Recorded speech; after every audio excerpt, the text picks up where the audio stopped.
샬롬 사랑하는 꿈땅 친구들, 오늘 하루도 하나님의 사랑 안에서 기쁜 마음으로 함께 예배드리기 원합니다. 이 시간 사도신경으로 우리의 신앙을 고백하도록 하겠습니다. 나는 전능하신 아버지 하나님 천지의 창조주를 믿습니다. 나는 그의 유일하신 아들 우리 주 예수 그리스도를 믿습니다. 그는 성령으로 잉태되어 동정녀 마리아에게서 나시고 본디오 빌라도에게 고난을 받아 십자가에 못 박혀 죽으시고 장사된 지 4일 만에 죽은 자 가운데서 다시 살아나셨으며 하늘에 오르시어 전능하신 아버지 하나님 우편에 앉아 계시다가 거기로부터 살아있는 자와 죽은 자를 심판하러 오십니다.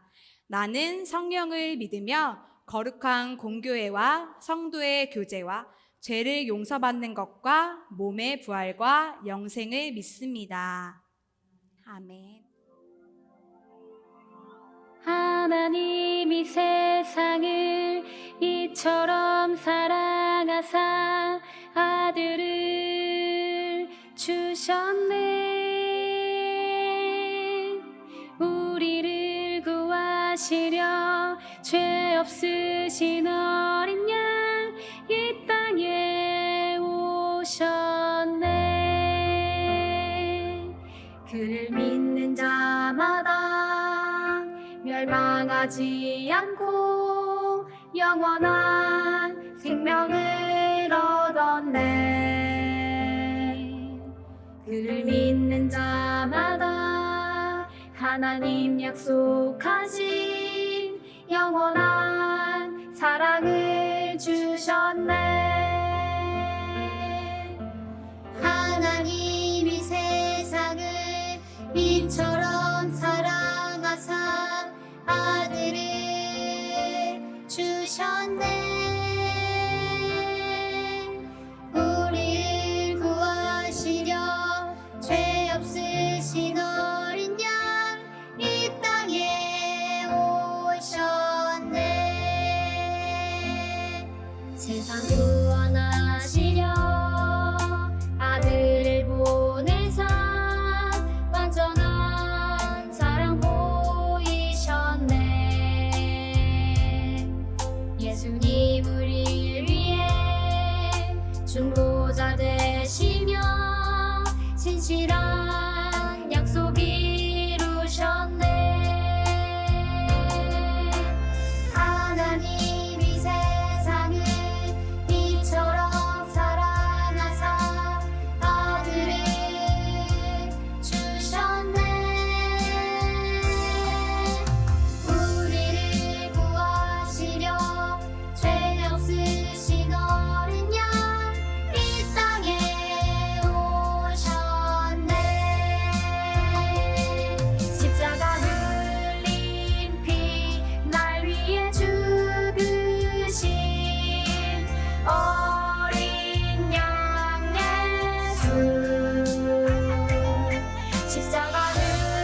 하나님 아버지, 우리를 이번 한 주도 우리와 함께 해주시고 하나님 은혜 가운데 인도해 주심에 감사합니다.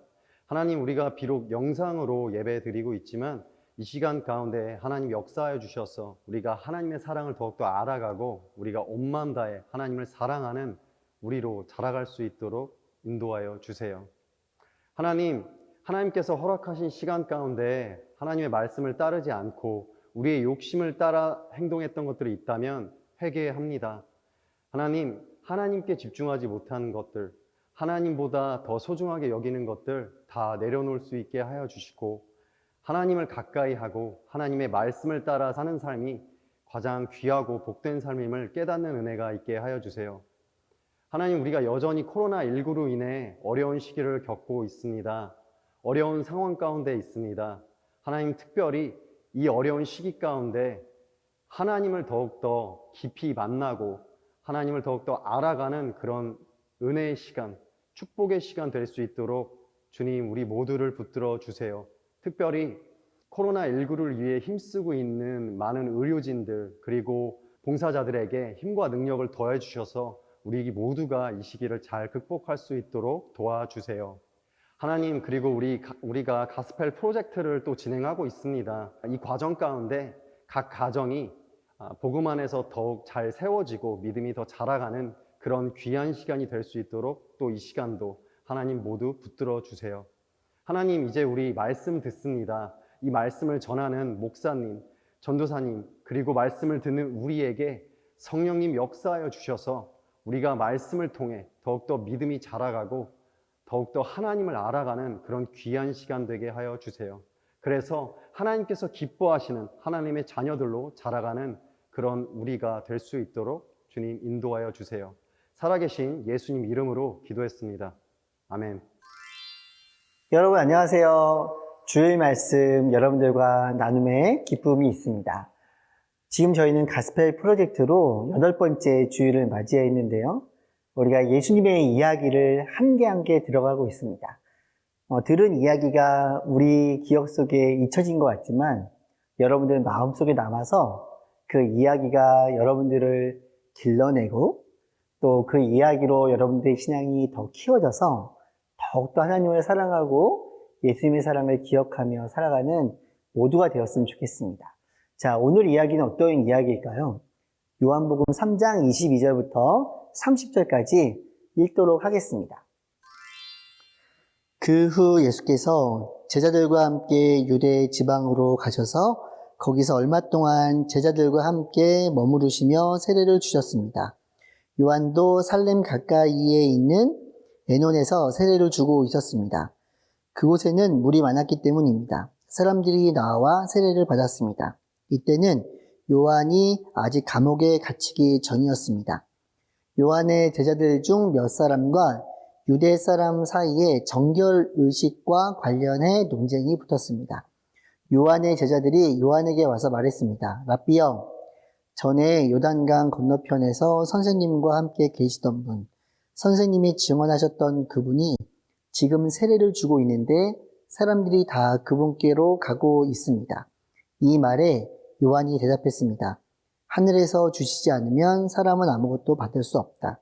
내가 전에 나는 그리스도가 아니고 그분보다 앞서 보냄을 받은 사람이다라고 한 말을 증언할 사람들은 바로 너희다. 신부를 얻은 자는 신랑이다. 그러나 신랑의 친구는 신랑을 기다렸다가 신랑의 음성을 들으면 그 음성으로 인해 매우 기뻐한다. 나는 이런 기쁨으로 충만하다. 그분은 흥해야 하고 나는 쇠해야 한다. 목사님의 아들 중에 달리기를 잘 하지 못하는 한 명이 있습니다. 그래서 운동회가 되면 늘 가장 늦게 달리기에서 들어오는 친구인데요. 이 친구가 하루는 6명이 달렸는데 4등으로 들어온 적이 있습니다. 제가 그 현장에 있었는데 그 아들이 엄청 기뻐하고 저도 기뻐했던 일이 있어요. 근데 이런 거랑은 조금 반대로 달리기를 잘하는 사람인데 실망하고 낙담할 때가 있습니다. 목사님 6학년 때 있었던 일인데요. 2명의 친구가 서로 운동회의 반 대표로 달리기 대회를 나가겠다고 싸움을 한 적이 있어요. 실제로 이 친구들은 5학년 때 각자 반에서 달리기 1등을 했던 친구인데 6학년에 올라와서 서로 달리기 대회에 1등으로 나가야 한다고 이야기를 하다가 서로 그렇게 협의가 되지 않으니까 싸움까지 이제 일어났던 기억이 목사님에게 있습니다. 자, 이 친구들은 왜 그런 일이 있을까요? 네, 5학년 때까지는 달리기를 1등 하면서 선생님과 친구들에게 인정을 받았어요. 그런데 이제는 달리기 1등이 아닌 것처럼 여겨지니까 서로 1등이라고 이야기를 하면서 더 인정받기 위해서 싸움까지 진행이 되었던 것입니다. 이것을 우리는 인정 욕구라고 해요. 다른 사람으로부터 인정을 받고 싶은 마음. 이 세상에 살아가는 모든 사람은 다 인정을 받고 싶은 마음을 가지고 있습니다. 저도 그렇고 이 설교를 듣는 친구들도 다른 친구들과 부모님 또 선생님으로부터 인정을 받고 싶은 마음이 당연히 있을 거예요. 하지만 인정을 받고 싶다고 항상 인정을 받을 수 있는 것도 아니고 때로는 내가 인정받기를 거부하고 인정을 안 받기로 마음을 먹을 때도 성경에서는 필요함을 보게 됩니다. 자, 어떠한 경우에 우리가 받을 수 있는 인정조차도 포기해야 하는가? 오늘 말씀을 통해서 살펴보려고 합니다. 오늘 성경 본문에서는 받을 수 있는 인정, 그리고 받았던 인정까지 포기했던 사람이 등장합니다. 우리가 본문 말씀으로 읽었던 요한복음 3장의 이야기입니다. 자, 그 사람은 누구일까요? 맞춰보시기 바랍니다. 회개하라! 천국이 가까이 왔다! 광야에서 외쳤던 사람이에요. 목사님이 설교하면서 몇 주 전에 같이 이야기를 나눴던 사람입니다. 이 사람은 요단강에서 예수님께 세례를 베풀었던 사람이에요. 자, 누구일까요? 네, 세례 요한이라는 사람입니다. 세례 요한이라는 사람은 광야에 살면서 사람들에게 세례를 베풀었던 사람이에요. 자, 세례 요한이 혼자 세례를 베풀었냐? 그렇지 않아요. 세례 요한을 따르던 제자들이 있었고 그 사람들도 함께 도와서 세례를 베풀었던 것을 여러분들이 기억을 해야 합니다. 자, 그런데 그에게 와서 세례를 받으신 그분, 바로 예수님을 여러분들이 또한 기억해야 돼요. 예수님은 사역을 시작하시기 전에 세례 요한에게 세례를 받으시고 그리고 사역을 시작하셨어요. 예수님께서도 사역을 시작하실 때 세례 요한에게 세례를 받으신 것처럼 사람들에게 또한 세례를 베풀기 시작했어요. 자, 세례는 무엇이냐면 나는 스스로 내 죄를 용서할 수 없고 예수님의 십자가로 내가 용서받을 수 있습니다. 하나님의 사랑으로 내가 죄를 용서받을 수 있습니다. 라는 걸 상징하는 게 바로 세례예요. 이전에는 사람들이 세례 요한에게 가서 세례를 받았는데 예수님께서 사역을 시작하시면서 이제는 사람들이 예수님께로 와서도 세례를 받기 시작하는 거예요. 자, 그럼 질문을 하나 하겠습니다. 이전에는 사람들이 세례 요한에게만 세례를 받았어요. 자, 이제 사람들이 예수님께도 세례를 받아요. 자, 예수님께 세례를 받는 사람이 더 많을까요? 아니면 세례 요한에게 세례를 받는 사람들이 더 많을까요? 지금은 이 말씀에서 아마도 예수님에게 세례를 받으러 가는 사람이 세례 요한에게 세례를 받는 사람보다 훨씬 더 많아졌던 것 같아요. 자, 이런 일이 생기니까 두 가지의 문제가 발생했습니다. 자, 첫 번째는 어떤 문제일까요? 25절 말씀입니다. 요한의 제자들 중 몇 사람과 어떤 유대 사람 사이에 정결의식과 관련해 논쟁이 붙었습니다. 여기서 말하는 정결의식은 무엇이냐? 이것을 연구하는 사람마다 조금 다르게 이야기를 하지만 중점적으로 말하는 것은 세례 요한이 그동안 베풀었던 세례예요. 예전에는 사람들이 율법, 하나님의 말씀 중에 율법 잘 지키면 그것이 바로 구원을 얻는다고 얘기했는데 세례 요한이 나타나서 했던 건 무엇이었냐면 회개하라! 천국이 가까이 왔다! 그러니까는 율법을 연구하던 사람들은 아니 율법을 잘 지켜야 구원받는데 회개하고 세례를 받고 천국에 갈 수 있다고 말하면 우리랑 다른 거 아니야? 라고 생각을 하고 있었어요. 그런데 그 전까지는 너무 많은 사람들이 세례 요한에게 세례를 받으러 가니까 함부로 세례 요한에게 덤비지 못했던 거예요. 그런데 지금 사람들이 세례를 받으러 예수님께 가고 세례 요한에게 별로 가지 않으니까 이제 세례 요한이 힘이 별로 없는 것 같은데, 그러면서 이제 세례 요한의 제자들한테 너희는 잘못된 거고 성경에서는 그렇게 말하지 않고 율법을 잘 지켜야 된다고 하면서 막 이렇게 싸움이 그런 식으로 일어났던 것 같아요. 자, 두 번째 문제는 26절입니다. 요한의 제자들이 요한에게 와서 말했습니다. 랍비여, 전에 요단강 건너편에서 선생님과 함께 계시던 분, 선생님이 증언하셨던 그분이 지금 세례를 주고 있는데 사람들이 다 그분께로 가고 있습니다. 문제가 발생했어요. 두 번째, 무엇이냐면 세례 요한의 제자들이 그동안 세례 요한을 따라다니고 세례 요한에게 가르침을 받으면서 여러 가지 많이 새로운 것들을 알게 된 것도 있고, 또 하나는 세례 요한에게 막 능력이 있으니까 사람들이 세례 요한의 능력을 막 인정하고, 또 본인들이 세례 요한의 제자고 본인들이 말하면 사람들이 막 얘기를 잘 들으니까 본인들도 막 능력이 있다고 생각했던 거예요.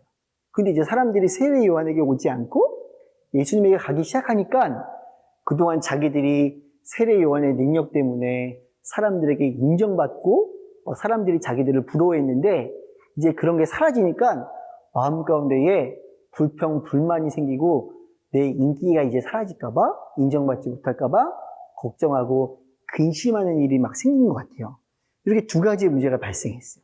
첫 번째는 사람들이 세례 요한에게 향해서 정결의식에 대해서 막 논쟁을 하는. 두 번째는 제자들이 이제 사람들이 다 예수님께로만 가네. 그럼 우리는 뭐가 되지?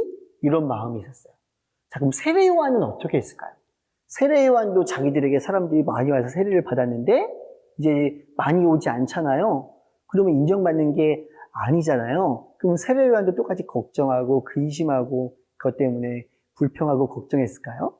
자, 오늘 그 세례 요한이 어떻게 했는지의 이야기를 성경 이야기를 통해 살펴보도록 하겠습니다. 예수님은 예루살렘을 떠나 제자들과 함께 유대 지방으로 가셨어요. 예수님께서 유대 지방에 계시는 동안 사람들이 예수님을 찾아왔어요. 예수님은 그들을 가르치시고 그들에게 세례를 베푸셨어요.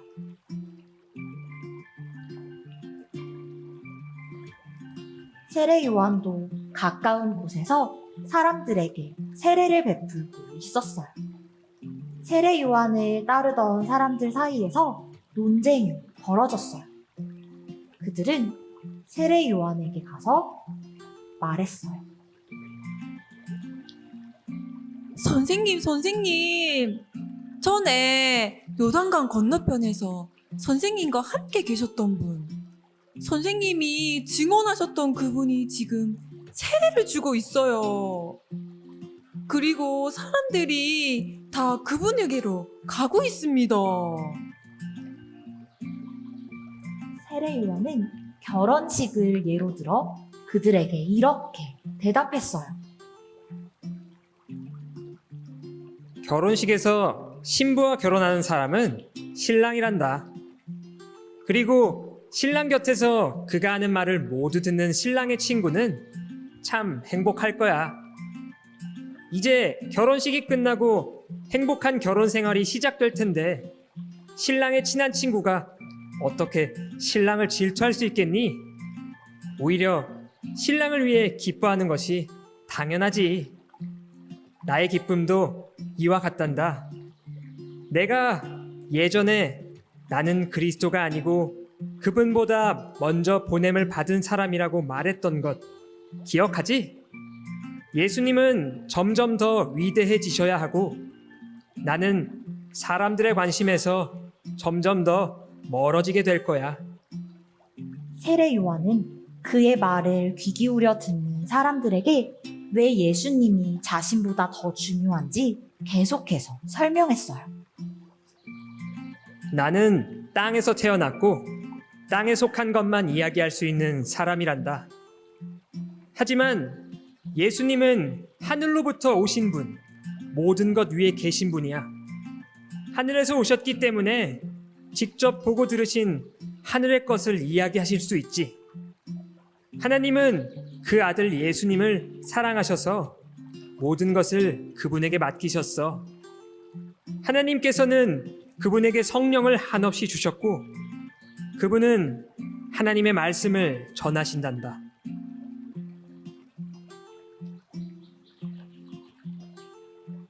예수님이 하시는 말씀을 받아들이는 사람은 하나님이 참되신 분이라는 것을 인정하는 거야.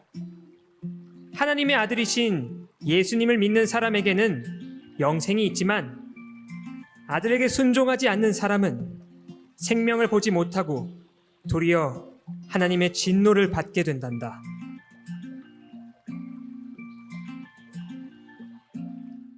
자, 친구들 성경 이야기를 잘 보았나요?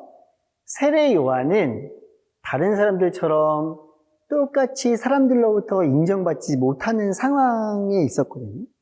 그런데 세례 요한의 제자들이나 아니면 또 세례 요한의 제자들과 논쟁을 했던 유대인들이거나 그 사람들과는 다르게 반응을 보였어요.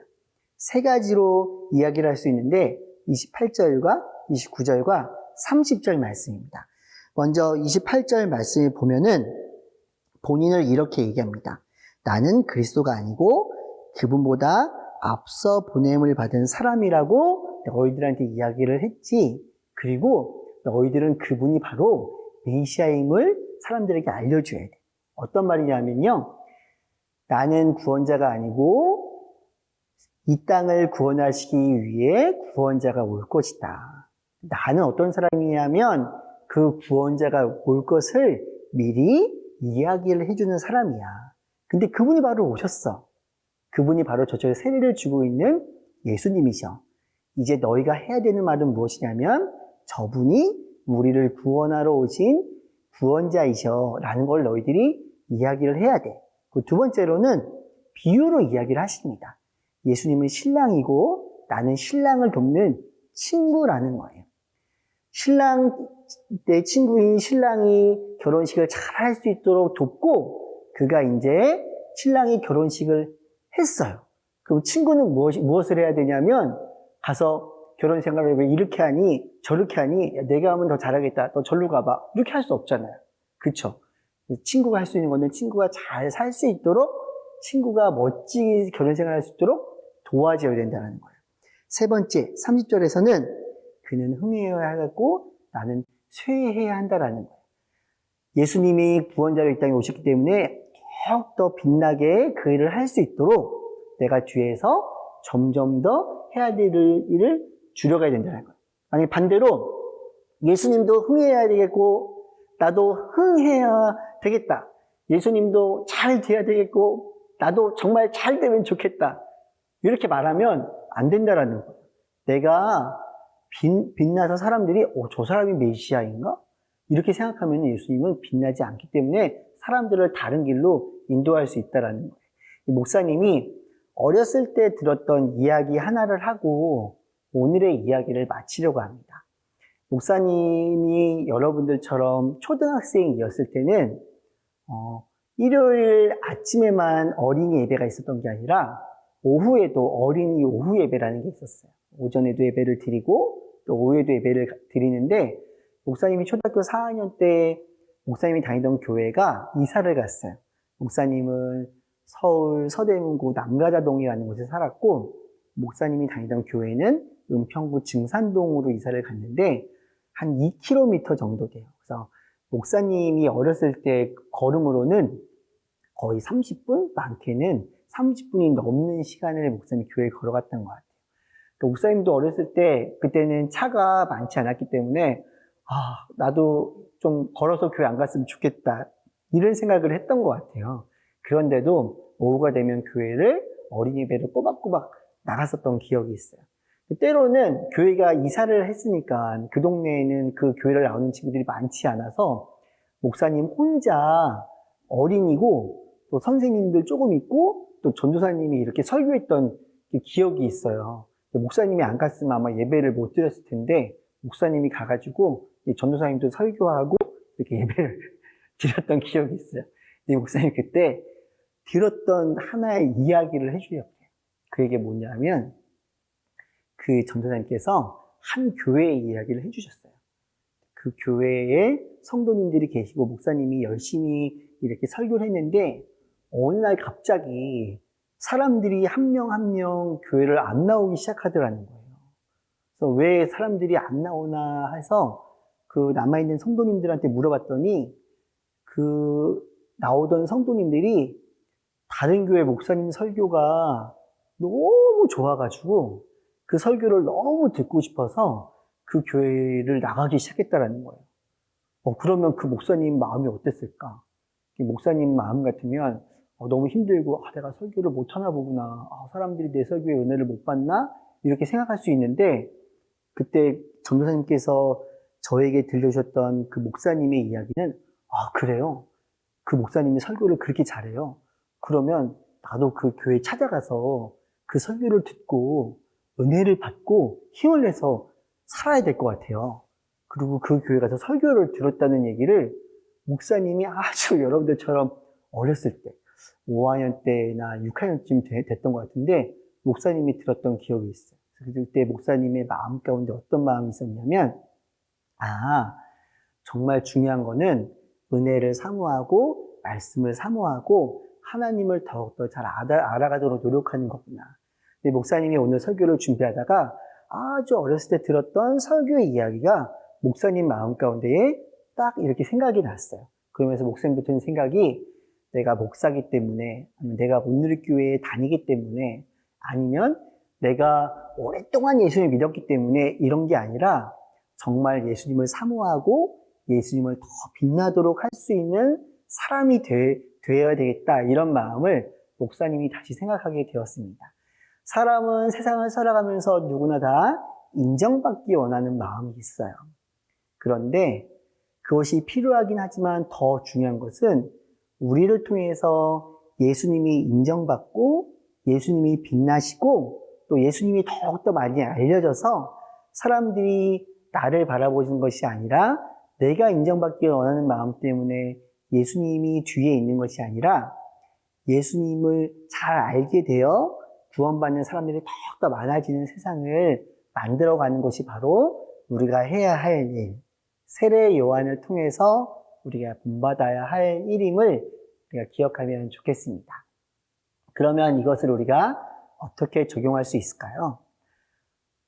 예수님을 잘 믿고 예수의 말씀에 순종하고 또 사람들이 볼 때 저 친구는 어떻게 저렇게 살아간대? 라고 이야기를 할 때 예수님을 믿어서 그렇대. 그래서 나는 뒤로 숨고 예수님이 나를 통해 더욱더 빛나서 예수님이 사람들에게 더욱더 많이 알려지는 그러한 예수님을 알리는 우리 모두가 되었으면 좋겠습니다. 그런 한 주를 살아가는 친구들이 되기를 축복합니다. 기도하겠습니다. 하나님, 오늘 우리는 세례 요한의 이야기를 들었습니다.